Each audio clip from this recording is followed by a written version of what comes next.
હવે બિલકુલ. Investigation officer બદલી નાખ્યો છે એનો અર્થ એવો થયો છે કે કંઈક તો એવું રંધાયું છે અથવા તો દાળમાં કંઈક તો એવું કાળું છે કે જેના કારણે આ બધી ઘટનાઓ બની છે. પરંતુ આમાં ચોક્કસથી કંઈક તો એવું છે જે છુપાવવામાં આવી રહ્યું છે અને આપણે એનો ચોક્કસથી ખુલાસો કરીશું કે આમાં રાજકીય રીતે કોણ જે છે આને બચાવવાનો પ્રયત્ન કરી સરકારી રહ્યું છે. વકીલને તમે છે ને, તમે એક કામ તો કરો ઉમેશભાઈ, ખાસ તમે એને ફોલોઅપ મારો. એ માણસ જે ભાઈ અજયભાઈ, શું નામ છે, અજય નાયર છે ને, advocate public Nair. Prosecutor. Nair. Ajay નાયરને તમે એને કીજો, અમે ઈચ્છીએ છીએ કે તમે આવો અમારી સાથે, એટલા માટે કે આમાં અમારા દ્રષ્ટિકોણથી તો ભાઈ તમારી વિશ્વસનીયતા પણ જોખમમાં છે. એટલા માટે. અને એ એક સેન્ટેન્સ બોલેલા છે કે રાજકીય દબાણ થયું છે.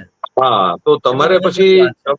હા, એટલે કે ભાઈ તો પછી આ કોઈ 5-5 રૂપિયાની લાંચનો મામલો નથી. આ એક માસૂમ બાળકી સાથે થયેલા એવા એક જઘન્ય અપરાધનો મામલો છે. અને એમાં પણ જો માણસનું જો જમીર માણસ જો કોઈ એનું મરી જતું હોય અથવા તો કોઈક જગ્યાએ ખોવાઈ જતું હોય, હે, ત્યાં તમને કોઈ ક્યાંય ગીરવે મુકાઈ જતું હોય, તો બોસ એ તો નહીં ચાલે, હે ને?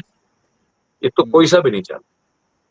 એટલે એ અજયભાઈ જે છે નાયર, એના ઉપર ઉમેશભાઈ જરાક પ્રોપર પ્રેશર ઉભું કરજો. એમને કીધું કે સાહેબ આવીને વાત તો અમારી સાથે કરવી પડશે.